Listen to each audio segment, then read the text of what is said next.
Olá pessoal, nesse vídeo eu quero mostrar para vocês como que instala o Octopus, né, que é o suplemento que vocês vão utilizar para resolver os exercícios das próximas aulas, e aqui alguns aspectos básicos da ferramenta. Tá? Então aqui nós temos os arquivos que eu disponibilizei para vocês no campus virtual, e a primeira coisa que a gente vai ter que fazer é extrair o que está aqui dentro para uma pasta. No meu caso aqui eu selecionei a pasta GNE 455, você seleciona qualquer pasta que quiser aí. Né? Então vou jogar esses arquivos aqui para dentro.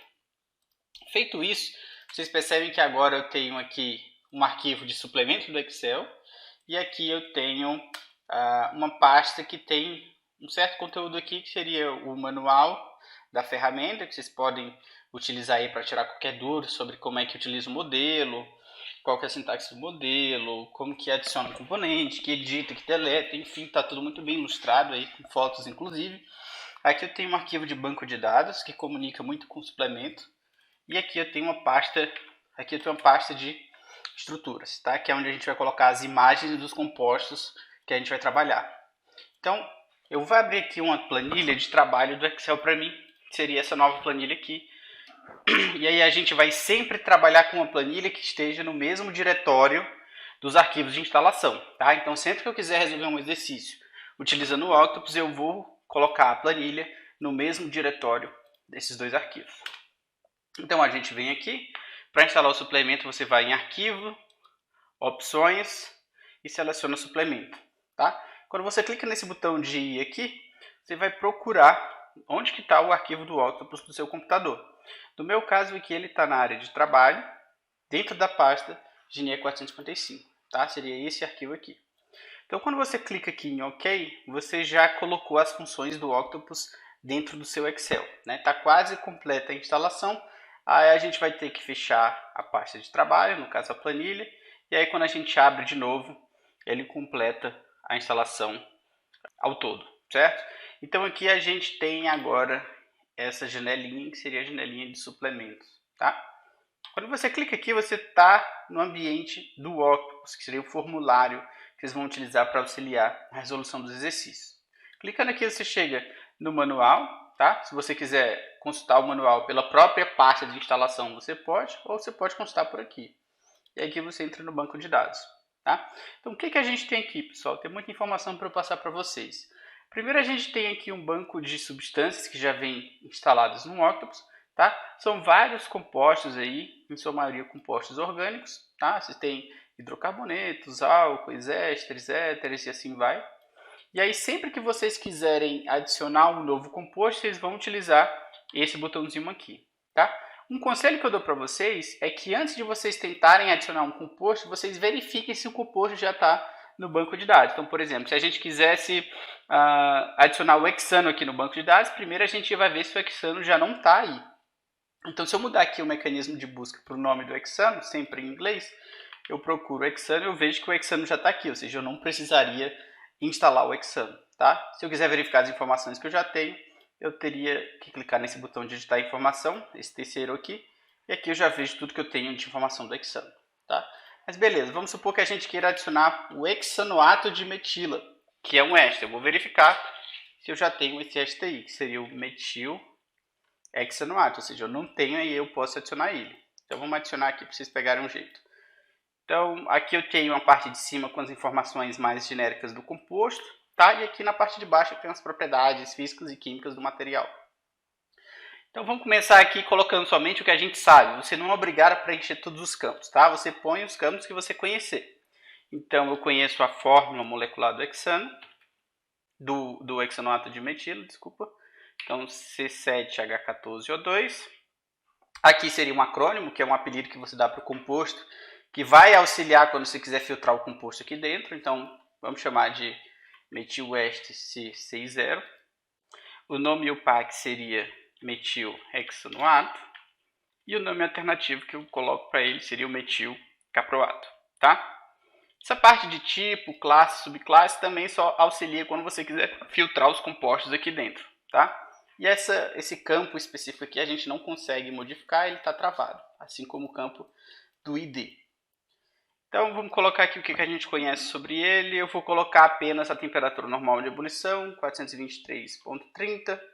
temperatura crítica 612, e aqui a pressão crítica na unidade de base seria 28,80, tá? Ah, o que é esse VC?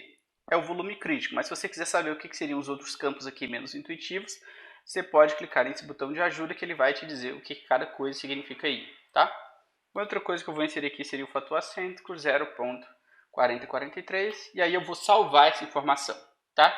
Se eu não salvasse e fechasse, tudo que eu coloquei aqui teria sido perdido, tá? Mas como eu salvei, agora eu venho aqui no banco de dados e eu vejo que eu tenho um composto a mais, que seria o metilhexanoato. Ah, eu coloquei algum dado errado, eu quero verificar, eu quero corrigir. Você vem aqui em editar informação, você pode voltar aqui e mexer, tá? Esse campo específico aqui, ele está me dizendo se eu tenho a foto do metilhexanoato dentro do banco de dados do Octopus ou se eu não tenho. E ele está me dizendo que eu não tenho, tá?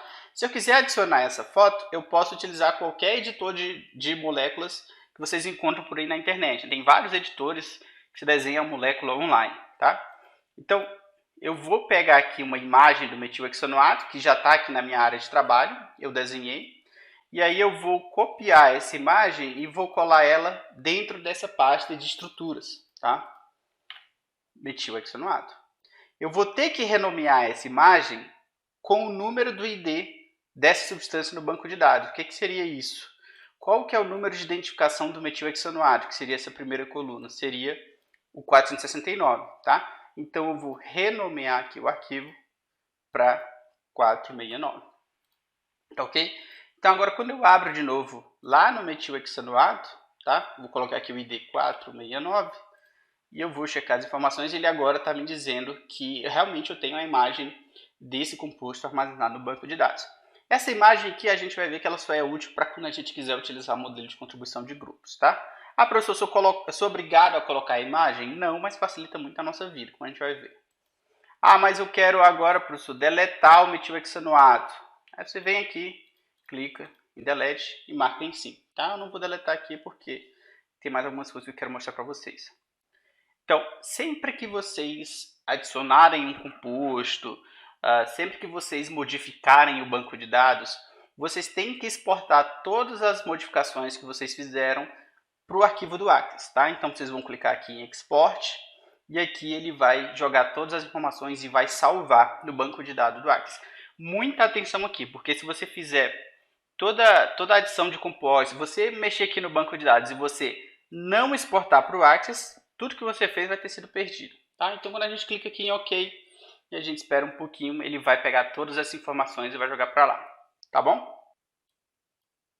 Quando a gente vem aqui agora em editar grupos, eu quero que vocês entendam que essa etapa só é útil se a gente for utilizar um modelo de contribuição de grupo, tá? A gente teria aqui como fracionar a estrutura do metilhexanoato nos grupos de um modelo que seja do meu interesse, tá? Então aqui eu tenho várias propriedades, seria a temperatura de fusão. Se eu clicar aqui, eu só tenho os modelos para temperatura de fusão. Se eu clicar em temperatura de fusão de ebulição, ele pega os dois, mas se eu tirar a temperatura de fusão, só tem os modelos de TB, e assim sucessivamente, tá? Aqui eu vou deixar todos os modelos selecionados, se eu quiser apagar, eu clico aqui de volta, tá? Mas enfim. Vamos pegar aqui o modelo de constante Huygens, e aí a gente quer fracionar a estrutura do metilhexanoato com os grupos desse modelo. A gente vem aqui e seleciona, temos aqui a imagem do metilhexanoato. Se eu não tivesse colocado aqui aquele arquivo de imagem, pessoal, não apareceria esse desenho aqui, e é por isso que esse desenho é muito útil, porque agora a gente consegue determinar qual seria a fragmentação do composto utilizando esses grupos, tá? Então aí seriam 2CH3 que a gente pode adicionar. Eu tenho aqui 3CH2, né, que seriam dessa parte da cadeia, e eu tenho um grupo aqui que vai pegar o CH2 que falta junto com o COO, que seria o grupo 22, ele vai aparecer uma vez. Mexi nos grupos, salvo, tá? Tem grupo de segunda ordem, eu verifico. Bom, nesse caso não tem grupo de segunda ordem, então vamos ser mais prático aqui. Ah, não, essa montagem está errada. Eu clico aqui e apago. Ah, eu quero tirar só um grupo. Eu seleciono um grupo e tiro. Tá? Eu vou deixar aqui a montagem certinha. Então eu salvei. Se eu não salvar também, eu vou perder, tá? Volto aqui e agora eu tenho a fragmentação desse composto pelos grupos do modelo de constante Huygens, tá? Ah, mas agora eu quero estimar a propriedade desse composto. Eu venho aqui e adiciono ele na lista. Ah, eu quero estimar a desse composto, a desse composto e a desse composto. Eu venho aqui, adiciono todos na lista. Tá? E aí quando eu clico em confirmar e sair, ele vai imprimir aqui para mim todas as informações que eu tenho armazenadas dos 3 compostos que eu selecionei. Tá? Esses campos aqui, pessoal, que estão em vazio, é porque a gente não tem esses dados lá dentro do banco de dados. Então, por exemplo, no metilhexanoato eu não inseri a temperatura de fusão, então aqui está vazio. Não inseri o volume crítico, aqui está vazio. Tá? Perceba que aqui você tem todas as unidades, na verdade, elas estão no SI, mas lá quando você vai inserir, você tem que inserir na unidade que ele pede. Tá? Como assim? Se você vem aqui no metilhexanoato, a gente inseriu a pressão crítica dele, por exemplo, em bar. Tá? Se você olhar aqui, está 28,8 bar, e aí a conversão é feita automaticamente quando você volta para o ambiente da planilha eletrônica. Por que você está colocando aí essas unidades em SI? Por que ele converte automaticamente? Porque todas as funções do Octopus, elas têm como parâmetro de entrada unidade do SI, e os resultados das estimativas também vão estar no sistema internacional, certo? Então vamos supor que eu queira estimar aqui, por exemplo, a temperatura crítica desse composto aqui pelo modelo de constante no ganho.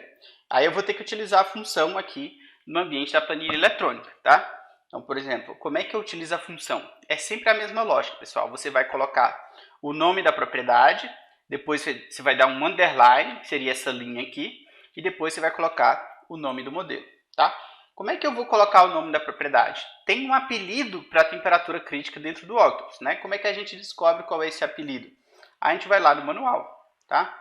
Então, se eu vier aqui no manual, você vê que a gente está interessado em temperatura crítica, tá?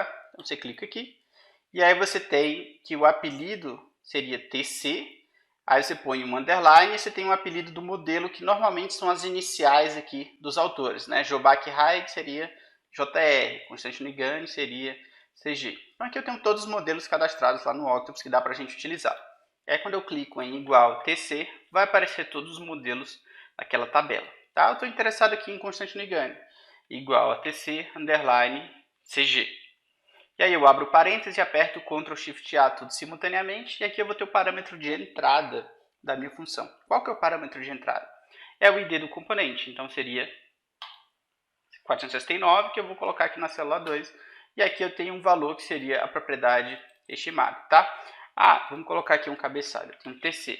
Eu quero agora a temperatura normal de ebulição. Você vem aqui, igual o apelido da propriedade, que seria TB, underline, você vai selecionar dentre todas essas funções qual que é o modelo que você quer. Se você for lá no manual, você vai ver que é o constante no Huygens, né? Seria o CG.